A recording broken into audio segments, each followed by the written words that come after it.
S J. Suryah killer movie shooting ஸ்பாட்ல கயிறு அந்து கீழே விழுந்து ஹாஸ்பிட்டல் அட்மிட் ஆகிருக்கிறதா தகவல்கள் ரிலீஸ் ஆயிருக்கு. எஸ்.ஜே. சூர்யா டைரக்ட் பண்றதை நிப்பாட்டி ஹீரோவா நடிக்க ஆரம்பிச்சாரு. இப்ப வில்லன் கேரக்டரை சூஸ் பண்ணி நடிக்கிறாரு. நம்ம எல்லோருக்குமே எஸ்.ஜே. சூர்யா வில்லனை நடிக்கிறத பார்க்க பிடிக்கும். இப்ப கில்லர் மூவில வில்லனை நடிச்சுக்கிட்டு இருக்க எஸ்.ஜே. சூர்யா ஒரு ஃபைட் ஷூட்டிங் எடுக்கிறதுக்காக கயிறுல கட்டி மேல தூக்கி இருக்காங்க. பட் கயிறு எதிர்பாராத விதமா வந்துருச்சு. மேல இருந்து கீழே விழுந்த சூர்யாக்கு கால்ல அடிபட்டிருக்கு. கொஞ்ச தூரம் தூக்குனதுமே கயிறு வெயிட் தாங்க முடியாம அந்திருக்கிறதா சொல்றாங்க.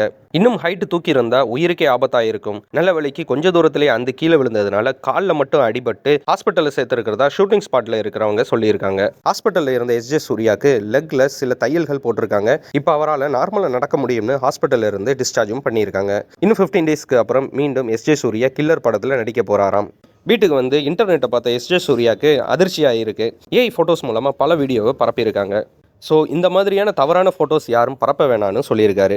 நீங்கள் என்ன நினைக்கிறீங்க? எஸ்.ஜே. சூர்யாஸ் கயிறு அந்து விழுந்ததை பற்றியும் ஏஐ ஃபோட்டோஸ் வீடியோஸ் போடுறத பற்றியும் கமெண்ட் பாக்ஸில் கமெண்ட் பண்ணுங்கள். மறந்துடாமல் லைக் சப்ஸ்கிரைப் பண்ணிக்கோங்க.